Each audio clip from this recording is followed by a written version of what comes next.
Okey, salam negaraku, salam Nambike. Sekali lagi saya aktivis sosial Dato' Dr. Kalewanar. Hari ini 26 hari bulan 12 2023 jam pukul 4 petang buat satu persidangan media dengan mangsa-mangsa yang terlibat dengan ceti haram. Mereka adalah mangsa-mangsa yang terbabit di mana mereka telah membuat pinjaman kepada seorang ceti yang berleluasa di Kelang. Dia pun warga Malaysia. Okey, cara dia adalah satu trend yang baru, satu scam di mana mereka meminjam satu nilai yang rendah, RM3,000 hingga RM10,000. Tapi ada saman yang diterima daripada mahkamah, tiba-tiba ni you kena bayar RM120,000. Macam itu scam. Dia buat pandai, peminjam yang pinjam duit tu, scammer tu di Kelang, dia gunakan satu surat kosong lah, macam ni kan. Dia suruh peminjam, you tanda tangan. Orang yang nak pinjam tu tanda tangan. Bila nama beliau adalah Waluan, sebelah saya. Dia pinjam hanya adalah satu nilai yang rendah. Bila ditanya kenapa saya harus tanda tangan, dia katakan tak apa, ini satu formula saja. You tanda tangan. Bila you dah settle, kita koyak. Tapi dia tak koyak. Dia pinjam masa COVID. So dalam 2-3 tahun ni dia tak boleh dah bayar. Tapi pinjaman nilai dia tu sedikit. Itu pun dia dah hampir 80% dia dah bayar. Tiba-tiba mereka dikenakan nama dimasukkan dalam sitos. Siapakah dia yang boleh menyenerai masuk ke dalam sitos? Oleh kerana perswastaan inilah yang mengancam rakyat Malaysia.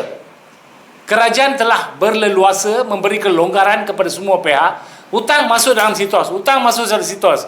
Tapi apa kuasa bank? Bank kita menandatangani 19 hingga 22 dokumen, baru dia kuasa untuk sitos. Okey? Ataupun lebih itu sikris. Ini pula ceti haram, dia tak ada lesen. Dan lagi satu, A baru sitos. B di mana dia menaipkan apa yang dia type, dia tanda tangan, dia sign tu, dia type kononnya dia ada perniagaan dengan A. Ada perniagaan jual kelapa lah, itu semua dia type. Lepas tu tanpa kehadiran mangsa, dia bersepakat dengan Pesuruhjaya sumpah, dia sumpah surat itu tanpa kehadiran dia. Tengok betapa dia bermainkan undang-undang kita. Dia buat sumpah, dia bagi lawyer dia hantar notis. Notis pun tak terima, lepas tu ambil kehakiman, dia harus bayar RM120,000. So banyak mangsa kepada ceti haram ini. So kita mau polis, walaupun report polis beliau telah buat report polis, report polis telah dibuat, tetapi sampai hari ini kita tak mengatakan polis tak jalankan tugas. Mungkin cara mereka berlainan. Kita nak lebih integriti lah, lebih turun padan, tangkap orang ini, scammer ini. Bila scammer ini ditangkap, kita tahu money laundering telah berleluasa dalam sindiket ini. Tangkap dia baru boleh tahu macam mana dia jumpa dengan Pesuruhjaya, sampai kehadiran dia boleh buat semua cara dia orang kotor lah. So kita mau Menteri Kewangan dan jabatan-jabatan di bawah Menteri Kewangan, di mana Menteri Kewangan adalah Datuk Seri Anwar Ibrahim, Perdana Menteri. So perkara-perkara ini, bila beliau war-war nak jadi Perdana Menteri, bila sekarang dah jadi Perdana Menteri, perkara-perkara masyarakat macam ni harus diberi perhatian. Dia adalah satu kuasa yang mutlak. Agensi banyak, peguam negara harus bertindak. Dan kita menyaran supaya kita NGO tak ada kuasa. Kuasa kita setakat diri jugalah. Polis bertindak dengan segera. Bila ada report, tangkap ceti haram, scan dia, apa latang belakang dia, apa money laundering yang dia buat. Banyak money laundering. Macam di negara ini, warga asing yang berleluasa banyak buat money laundering, di mana negara kita, duit negara kita keluar hari-hari berjuta-juta keluar dari negara. Inilah yang merosakkan ekonomi negara kita. Ini ceti lokal. Lokal Malaysian. Ya, dia punya alamat semua kita ada, nama dia pun dah ada. Kita akan bagikan ke polis supaya polis bertindak. Report dah buat, tapi hari ini kita nak buat lebih report lah. Baru ada 6 mangsa. Kita nak lebih ramai mangsa tampil kepada kami ataupun mana-mana NGO lah. Ini pinjaman perniagaan lah. Ya. Berbadi itu perniagaan? Bukan, dia buat pinjaman persendirian. Okey, tapi bunga dia 10% sampai 20%. Okey, kalau RM1,000, 100. Kalau RM10,000, RM1,000 hingga RM2,000. Bunga saja. Okey, tak apa, itu dia setuju, dia ambil kan. Tapi isu dia sekarang, bila dia tak bayar, apakah kuasa dia menaipkan satu surat yang kosong, dia buat surat sumpah, lepas tu saman dia pula, katakan you kena bayar RM30,000 sampai RM100,000. Banyak mangsa macam ni. Dia gunakan trend kononnya dia memperbodohkan kehakiman. Hakim tak tahu hal ni. Dia tengok dokumen saja kan. Dalam dokumen itu dikatakan orang yang pinjam dengan peminjam ada buat perniagaan, tetapi langsung tak ada apa-apa perniagaan kelapa ke apa betul. Dia akan menaibkan kononnya ada perniagaan kelapa, dia pinjam 30,000, dia tak bayar. Konon dia halim sangat, tak ada bunga apa pun, dia kata 30 ringgit. So kos mahkamah, kos peguam semua di atas kepala dia lah.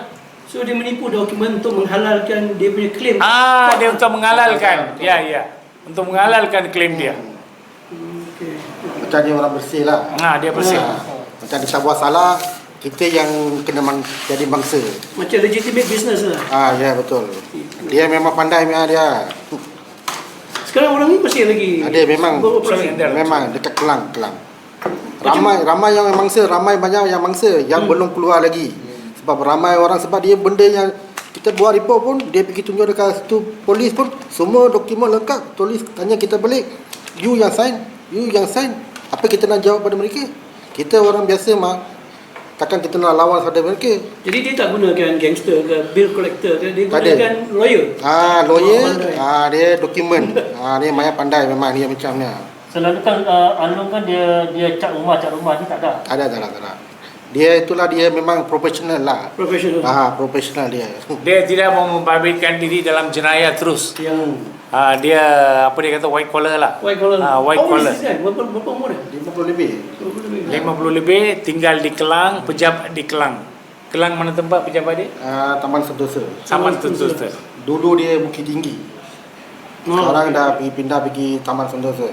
Dia macam-macam berniaga dia buat. Itu semua kita tak tahu lah apa dia buat. Yang kena ni dia tengok report, baca report dia tengok. Dia tulis kita boleh kelapa parut pada dia. Apa parut lah kita nak beli pada dia. Apa saja lah, jual wadah pun boleh lah, masuk lah. Tak masuk akal dia cuba boleh macam ni. Undur. Ceti Aram. Tangkap. Tangkap segera. Ceti Aram. Kami mau. Polis Diraja. Malaysia. Tangkap segera. Ceti Aram. Yang berleluasa. Di Kelang. Yang menggunakan tren baru. Memaksa. Orang yang pinjam. Tanda tangan. Kertas kosong. Dengan membuat satu surat. Surat sumpah. Tanpa kehadiran peminjam wang dan orang yang dapat pinjaman. Polis harus bertindak segera. Tangkap sindiket ini yang berlualusa di Kelang dan juga tangkap segera Pesuruhjaya sumpah yang menggadaikan konspirasi bersepakat. Tangkap segera. Polis harus bertindak segera. Mangsa bukan peniaga kelapa. Mereka hanya pinjam duit. Tapi orang yang pinjam buat dokumen, kononnya mereka adalah mengadakan perniagaan kelapa, koko dan mangga.